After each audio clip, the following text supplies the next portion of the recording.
Welcome to Firearms of America. Today, as you guys can see, I'm back here at Shooters in Fort Myers, Florida after the Hurricane Ian.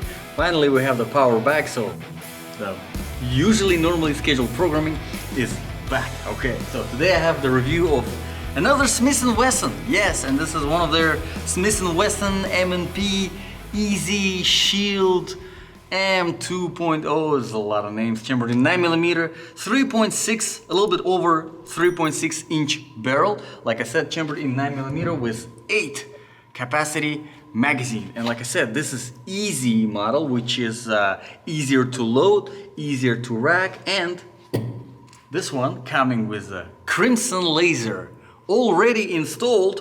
Well, hopefully we'll see if it's easier to shoot. Let's find out. So for my shooting today, I'm gonna use the MacTac ammo all the way from Brazil. And it's not the highest quality ammo out there, but this is what you would normally buy. You know, a decent factory ammo, you know, normal, regular FMJ if you're just out on the range doing some shooting. Okay, so I'm gonna load the magazine. I'm gonna demonstrate it. It's very easy to load. I freaking love this magazine. It's really good. Check this out. So it's very similar to one of those 22 LR pistol magazines, like for example Glock 44, similar magazine. What else is out there in 22 LR? Ruger SR22, very similar magazine. And basically what you have here is two kind of levers that you pull, and yeah, it allows you to kind of bring the ammo down and you don't have to struggle loading this in. All right, very nice, very intuitive. I really like it. Honestly, that's how it should be. Well, the problem with this is that kind of for the most part you can only implement it in a single stack. So you sacrifice, not compromise, on a lot of, you compromise too, on a lot of you know, additional rounds in your magazine. Here is only 8, and as you can see, it is nicely numbered. So let's see, we got a little white circle right here at the bottom.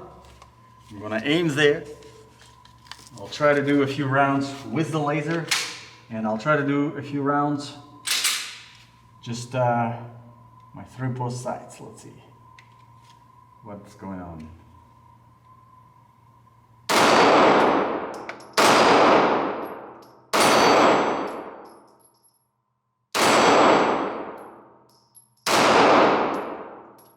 Okay, so the number one problem, and as you can see in the very beginning, my first round it wasn't a round, nothing came out. The reason why nothing came out is because of the upside down beaver tail safety that Smith and Wesson decided to implement in this new shield line.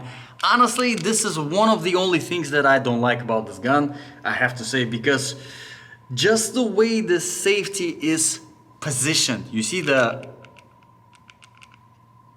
part, the location of this beaver tail safety that needs to be pressed the most hangs around at the very top of the beaver tail, where you have the softest part of your palm pressing onto it. Meaning that if you have a grip that is not all the way up, not squeezing enough all the way, this is what you will have, that first, you know, and nothing happens, because this needs to be pressed all the way in order to fire. Is that a good thing? Is it a bad thing? I will let you be the judge, because to some people it might be a good thing, because you'll be like, well, it's good, it works, because unless it's pressed all the way, it's not gonna fire. Good safety feature. But to some people it might be like, hey, I'm in an emergency situation, combat situation, I'm taking out the gun, I don't really pay attention as much to my proper grip, I just want to have a gun readily available and I want to fire that first round, and it doesn't because my grip is not as good. I'll let it up to you to decide. Let me know in the comments below, what do you think about that? But let's move further. We have our grip. Grip is actually very nice, very good laser work, as close to the hand stippling probably as you can get. Very nice, very grippy. A little bit here at the bottom. Same thing at the front over here. This is the laser button, which we'll talk about the laser later. Now, moving further, we have our mag release. As you can see, it is not ambidextrous. Keep that in mind, but very easy to reach. nicely extended and sticks out quite a lot as well. We have our slide release, which is not ambidextrous as well, and very similar to a Glock, all right? Which is not a good thing in this case because I'm honestly not a fan of those Glock slide release. They're kind of hard to catch, very almost slippery, a little bit not enough of aggression, but still doable one-hand operation. You can still do it. Slide release, slide stop, whatever you want to call it. Now, we have some serrations on the back of the slide here. Pretty aggressive, pretty good. No serrations at the front, keep that in mind. Let's do some 5 more shots. And this time I'll actually try to do just a laser. Just a laser and see how well I can shoot with just a laser. Honestly, I'm not a fan of lasers on the handguns. Red dots, yes. Flashlights, absolutely. Lasers, nah, I don't know. Didn't grow on those yet. So let's see if this laser right here can change my mind. So still shooting at the little white circle right here. Okay. See? Very easy to load the magazine, very easy. I mean, the operation on this gun is super easy, super smooth. And that's where the easy in the name comes in. Okay, just a laser, no sights.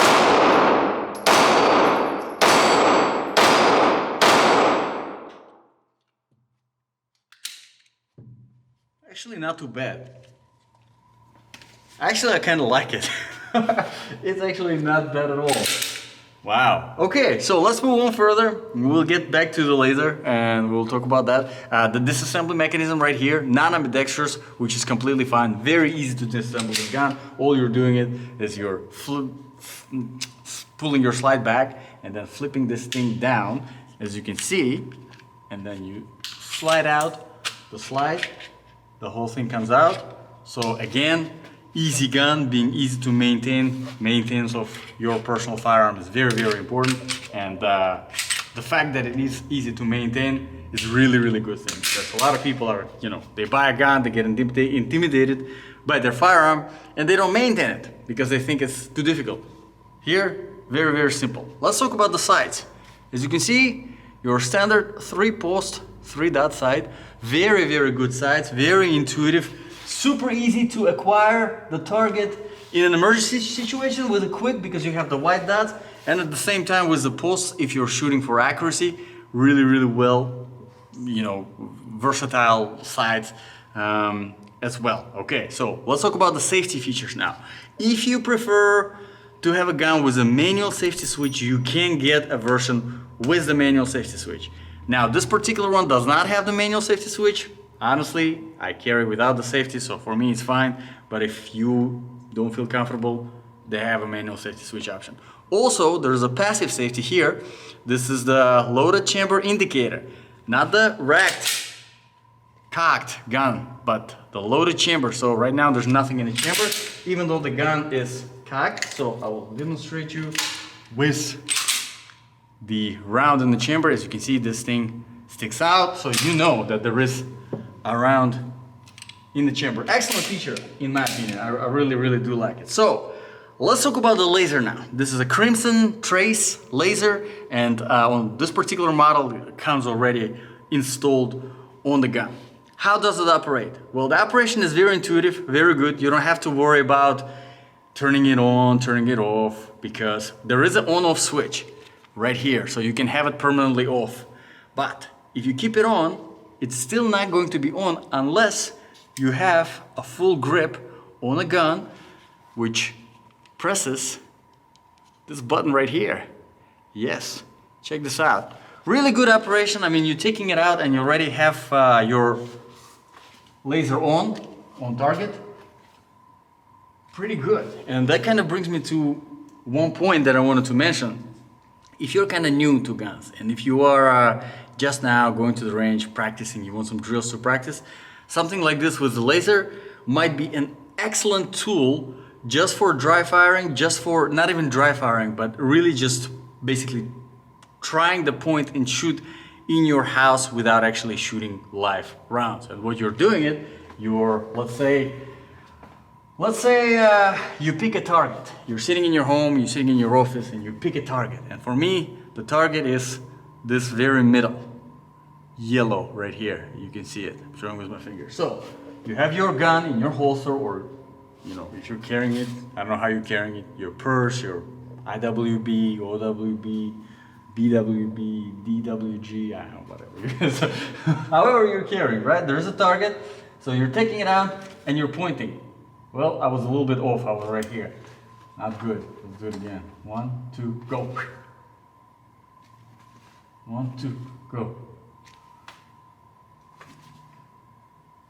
And basically, with every pull, you want to be as close on target as possible. And you know exactly if you are or not because you have the laser telling you, which is, I think, a fantastic feature. Okay, so let's finish up this review with some 5 rounds,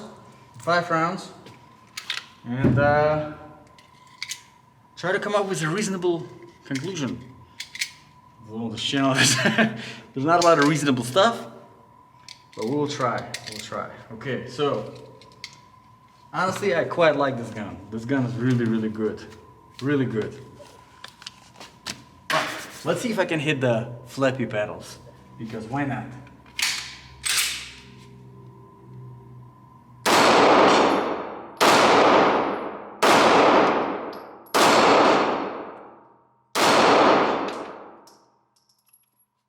What was it, 3 out of 5?